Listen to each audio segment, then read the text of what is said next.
Buenos días, mi nombre es José Manuel Pérez, soy estudiante de la Universidad Abierta y a Distancia de México y el día de hoy vamos a realizar la actividad a cargo del docente en línea. Los cuidados paliativos en pacientes terminales buscan mejorar la calidad de vida de las personas que enfrentan enfermedades graves o incurables. En lugar de centrarse en la curación, se enfocan en aliviar el sufrimiento físico, emocional y espiritual, promoviendo el bienestar integral del paciente y su familia. Estos cuidados incluyen el manejo del dolor, apoyo psicológico y acompañamiento, ayudando a las personas a vivir sus últimos días con dignidad y tranquilidad. Tenemos aquí dos definiciones que tenemos que comprender muy bien y tener claro para evitar confusiones. La primera es futilidad médica y la otra son los cuidados paliativos. Según Brinberg y Vilma de 2017, consideran futilidad como aquella cualidad del acto médico cuya aplicación en un enfermo está desaconsejada porque es clínicamente ineficaz, no mejora el pronóstico, los síntomas o las enfermedades intercurrentes, o porque previsiblemente producen perjuicios personales, familiares o económicos o sociales desproporcionados al beneficio esperado. Es decir, el riesgo-beneficio pues está muy fuera de proporción y por lo tanto pues no es recomendable. En tanto que los cuidados paliativos son una especialidad médica que utilizan varios profesionales de la salud para ayudar con las necesidades físicas, emocionales y espirituales que enfrentan los pacientes que tienen una enfermedad grave o potencialmente mortal. Para poder llevar un poquito más claro el tema, vamos a mencionar estas definiciones que creo importantes. Y la primera es enfermedad terminal. Es avanzada, progresiva e incurable, sin posibilidad de respuesta al tratamiento, con un pronóstico de supervivencia inferior a 6 meses y que se acompaña de múltiples síntomas variables y multifactoriales. El otro punto es enfermedad terminal oncológica. Es terminal donde se ha comprobado que la histología del tumor no ejerce ninguna influencia en la supervivencia del paciente. Es decir, que independientemente de lo que se pueda hacer, pues no va a haber mejora o el resultado no va a ser favorable. Situación de últimos días o agonía, pues es el proceso final de muchas enfermedades en la que la vida se extingue gradualmente.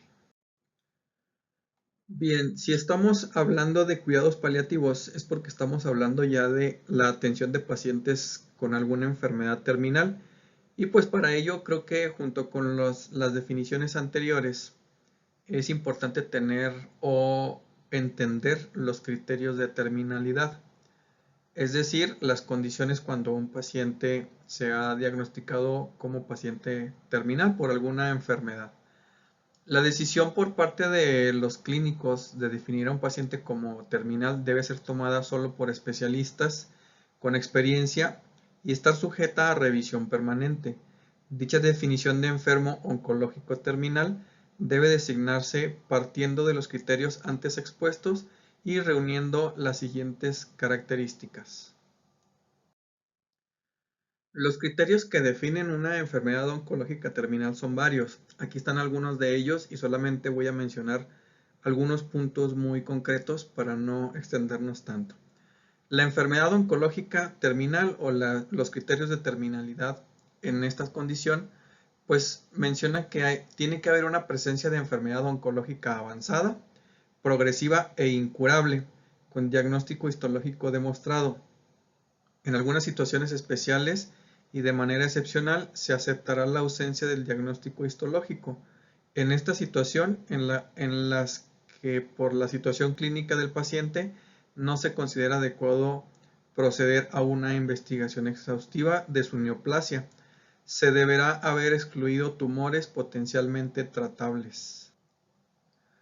Me voy a brincar al punto número 3 y finalmente al 5. El punto número 3 dice que tiene que haber presencia de problemas o situaciones intensos, múltiples, multifactoriales y cambiantes.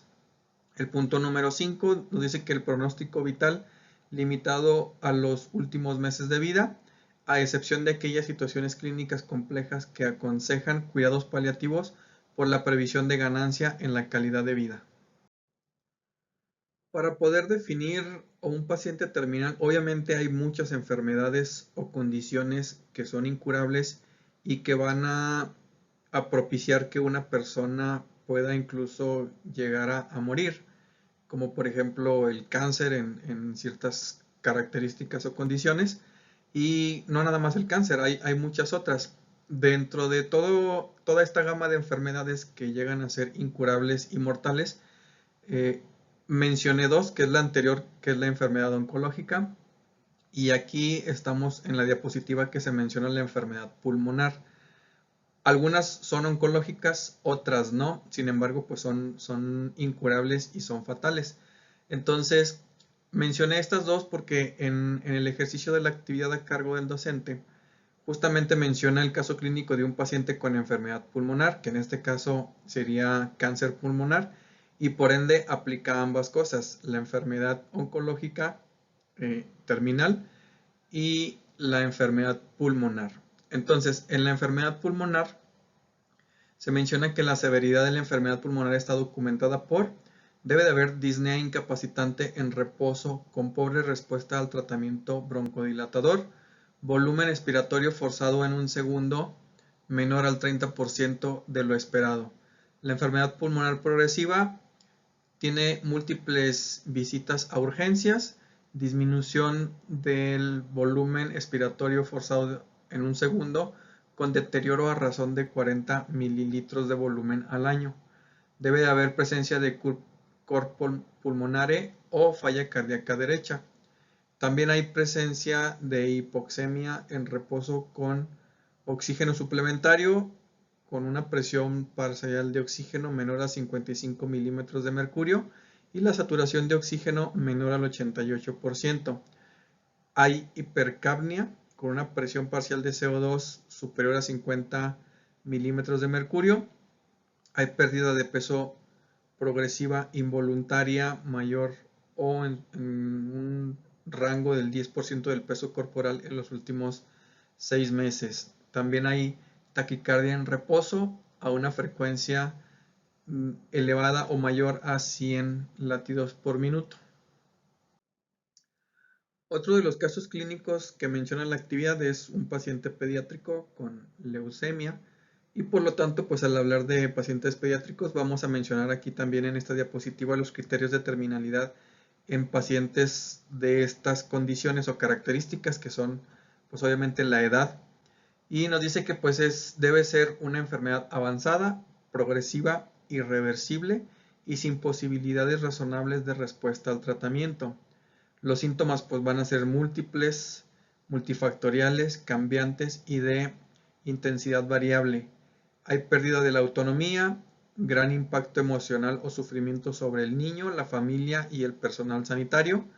Pronóstico de vida limitado a 6 meses, aunque condicionalmente esto no determina o define si es un paciente terminal o no, como en algunos otros casos.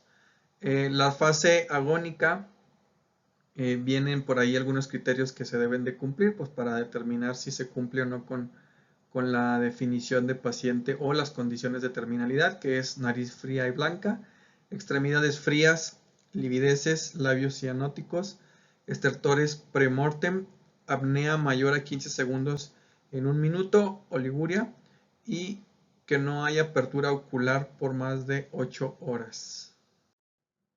Dentro de los principales síntomas para manejar en el paciente terminal hay varios, por supuesto va a depender mucho del tipo de problema de salud que tenga, pero yo aquí entre este grupo de síntomas marqué 4 que desde mi punto de vista considero que son síntomas agudos o que se tienen que atender de forma más aguda o más rápida, porque pues la presencia de ellos genera una mayor incomodidad o molestia en los pacientes, alterando más pues su calidad de vida. Obviamente va a depender de la intensidad, pero pues en general creo yo que estos son los principales síntomas que se deben de atender de mejor manera o de forma más oportuna, y los otros no quiere decir que no se vayan a atender, pero pues tienen un manejo más prolongado o de mayor tiempo, y pues algunos de ellos, repito, los que yo considero que se deben de atender de forma más oportuna, va a ser el dolor, la náusea y el vómito, la disnea, y el estatus epiléptico. Aparte de que pueden llegar a ser síntomas importantes que pueden complicar la situación del paciente, pues repito, son síntomas que ante su presencia pues son molestos o generan mayor incomodidad en cualquier persona. En un paciente con cáncer pulmonar, el objetivo del manejo de síntomas debe ser brindar el máximo alivio y mejorar, en la medida de lo posible, la calidad de vida. En todas las ocasiones es preciso buscar alguna acción o tratamiento que brinde al menos un alivio parcial. Nunca se debe considerar que no hay nada más que hacer. El dolor es una de las consecuencias del cáncer más temidas por los pacientes y sus familias. Al momento del diagnóstico y en los estadios intermedios, entre el 30 y el 45% de los pacientes experimenta dolor de moderado a grave. Bien, ya hablando sobre el manejo de los principales síntomas, aquí se hace ya referencia al tema farmacológico con el enfoque a la analgesia. La dosis de opioides debe ser ajustada en cada caso, en particular para la obtención de la analgesia con aceptable nivel de efectos colaterales. Típicamente la dosificación requiere ajustes con el paso del tiempo, con excepción de la buprenorfina y el fentanilo de liberación transdérmica. No existe dosis de tope o máxima recomendada para agonistas puros y de hecho dosis grandes de morfina, algunos miles de miligramos cada 4 horas, pueden ser necesarios para el dolor grave. Las vías de administración pues son algunas de las que ya conocemos, como la vía intravenosa, subcutánea, vía oral, intraespinal, vía rectal, que pues va a depender del medicamento y su presentación.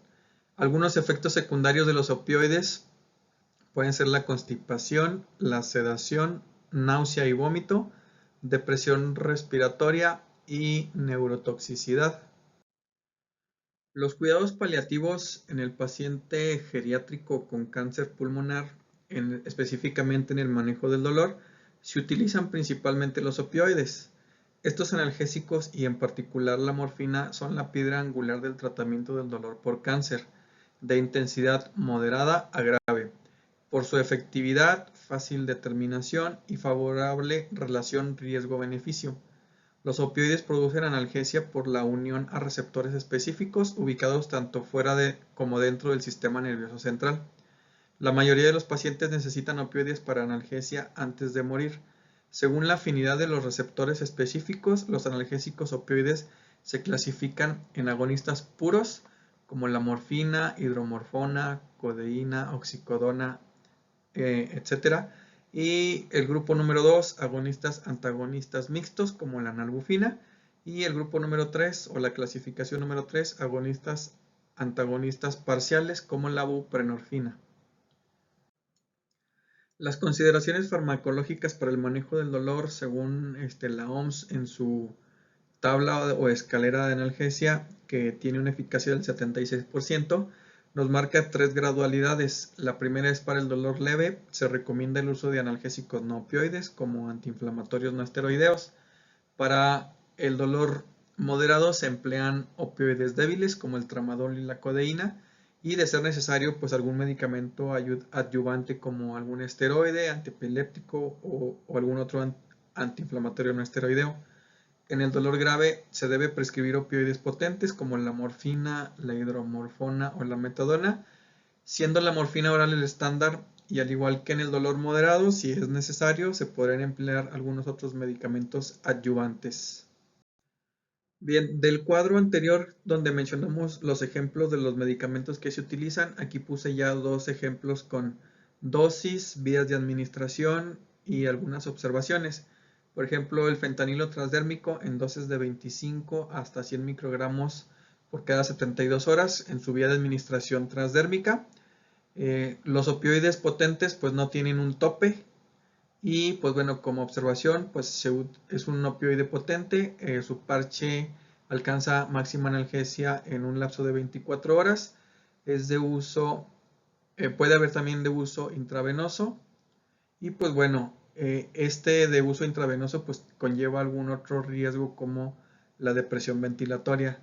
La buprenorfina transdérmica también es otro de los ejemplos en sus dosis de 5, 10 y 10 miligramos cada 7 días y de 20 a 30 miligramos hasta 35 y 52.5 microgramos por hora cada 96 horas. Estos son como dosis máximas. La vía de administración puede ser transdérmica, sublingual, a dosis de 200 microgramos, intravenosa de 300 microgramos y subcutánea de 150 microgramos por dosis. Una dosis máxima diaria de 140 microgramos por hora. El siguiente síntoma a manejar pues es la náusea y el vómito. El tratamiento pues siempre puede tratar las causas subyacentes. En las medidas generales pues va enfocada al tema de la dieta, que debe ser dieta blanda y se debe de proporcionar a tolerancia. Las medidas farmacológicas pues se pueden utilizar procinéticos como la metoclopramida, cisaprida y cinitaprida, y de uso central como el haloperidol. Aquí en la siguiente diapositiva vamos a ver los ejemplos y dosificaciones.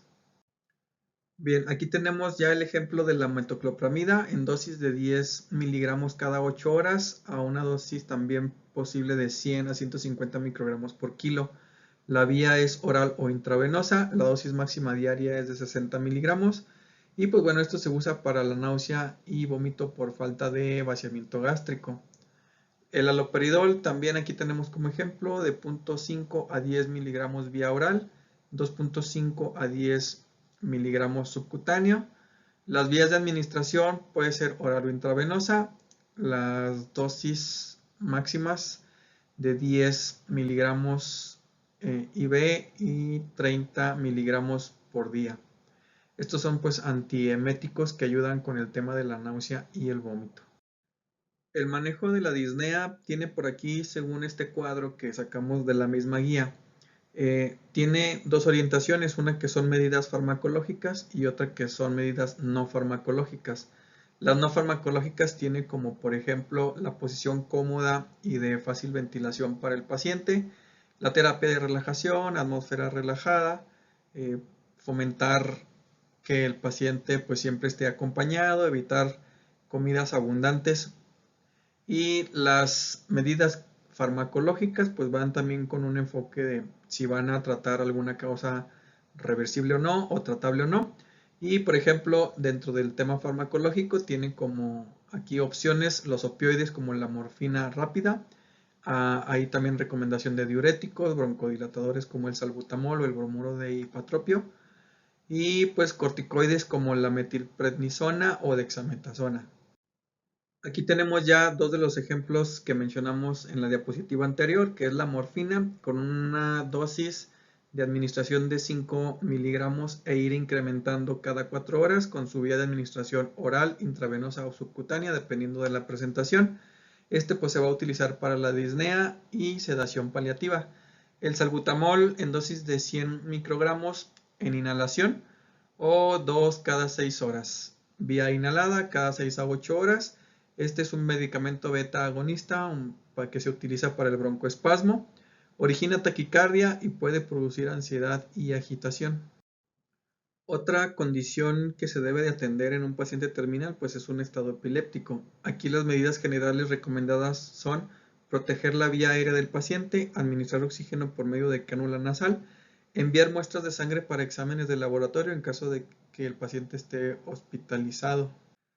Las recomendaciones o medidas farmacológicas para un paciente con estado epiléptico, pues bueno, pueden ser barbitúricos como el fenobarbital, corticosteroides, si existe la presunción de que las convulsiones se deben a un edema pulmonar, medicamentos como la dexametasona, hidrocortisona o prednisona entran en esta categoría.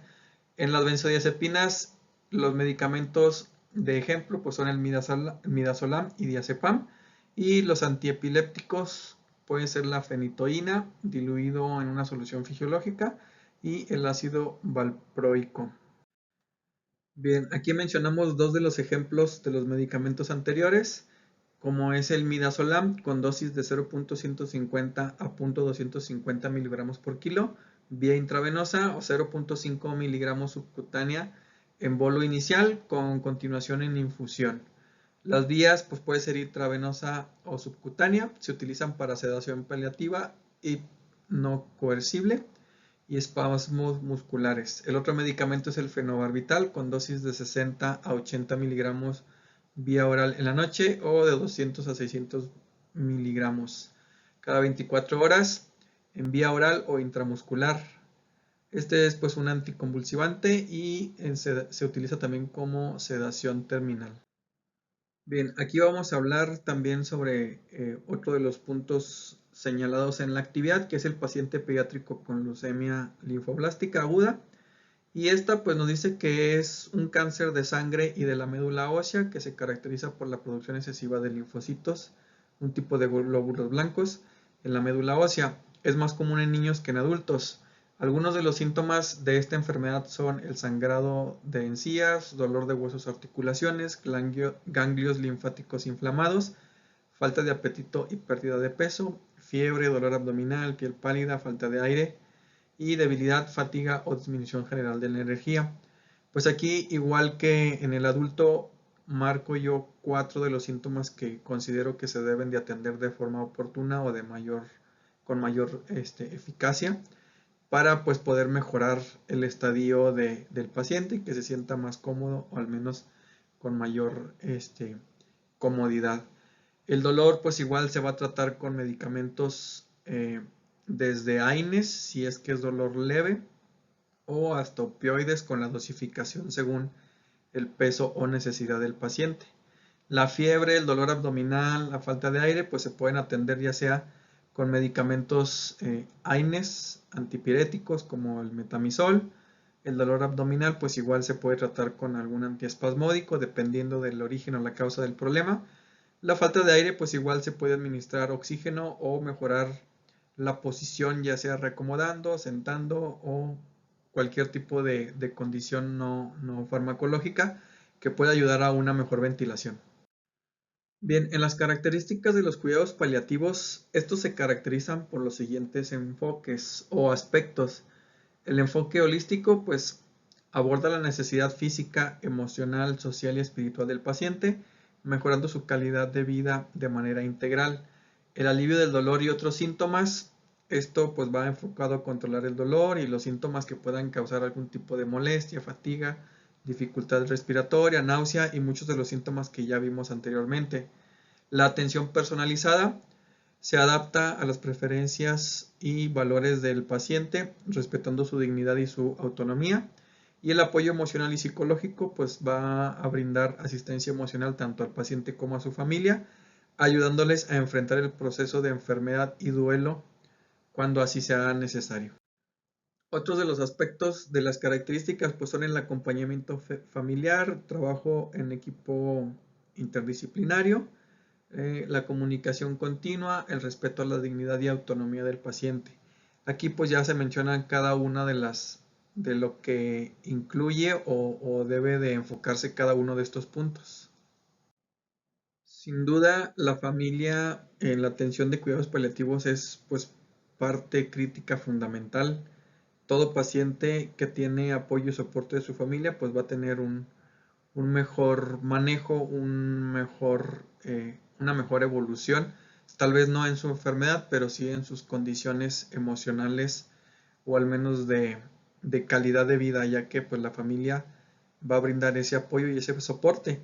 El personal de salud, por supuesto que es parte de su trabajo brindar una calidad lo mejor posible, pero pues por mucho que se haga un excelente trabajo, no se sustituye el apoyo o la cercanía de la familia de cada paciente. Bien, en los equipos de manejos de paciente terminal en el domicilio tenemos este cuadro que sacamos de la misma guía de atención. Es de la Red Nacional de Cuidados Paliativos. Aquí se manejan o se mencionan 3 niveles. El primer nivel de atención domiciliaria, pues bueno, aquí hace referencia a los cuidados en domicilio.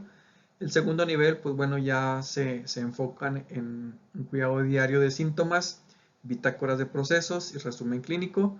Y el tercer nivel, pues bueno, ya va un poquito más allá, específicamente en los cuidados paliativos. Para clarificar un poquito el cuadro que vimos en la diapositiva anterior, Pues bueno, primero que nada, ¿qué es lo que compone el equipo del manejo de paciente terminal en el domicilio? El punto número uno, pues es personal adscrito para la atención paliativa. Y en el punto número dos, pues son equipos básicos, ya sea médico tratante y enfermera, o equipos completos si se dispone de otro personal de la salud, como por ejemplo promotores de la salud, psicólogos, odontólogos, nutriólogos, fisioterapeutas, trabajadores sociales u otros, con formación básica para la asistencia paliativa. Las consideraciones éticas dentro de la atención prehospitalaria pues se marcan en estos puntos que tenemos aquí, como es la veracidad. Tenemos que ser claros y decir siempre la verdad a todo el paciente, tanto si puede ser favorable o no. El respeto a la autonomía, el paciente pues debe de tener la capacidad de decidir o en conjunto con su familia. La beneficencia y no maleficencia van pues enfocadas a que cualquier acción que se realice pues debe de ser enfocada a mejorar la condición del paciente y por supuesto a no generar un daño de forma deliberada. Y el no abandono, pues obviamente aquí es el tema de cualquier profesional de la salud y más si hablamos del tema prehospitalario, se debe de dar siempre la asistencia al paciente si tiene o no, o si es recomendable o no acudir a un hospital o a un centro médico, pues aquí ya se tiene que valorar, pero si es necesario o si está pasando alguna condición clínica que requiera de atención, pues el no dejarlo ahí, pues es parte de las consideraciones éticas del personal prehospitalario. Y bueno, como conclusión, pues bueno, los cuidados paliativos terminales representan un enfoque integral y humanista hacia el final de la vida, cuyo objetivo primordial es la mejora o mejorar la calidad de vida de los pacientes que enfrentan enfermedades avanzadas e incurables. Este tipo de atención no busca curar, sino aliviar el sufrimiento físico, emocional, social, espiritual y promoviendo una muerte digna y respetuosa de según los deseos del paciente.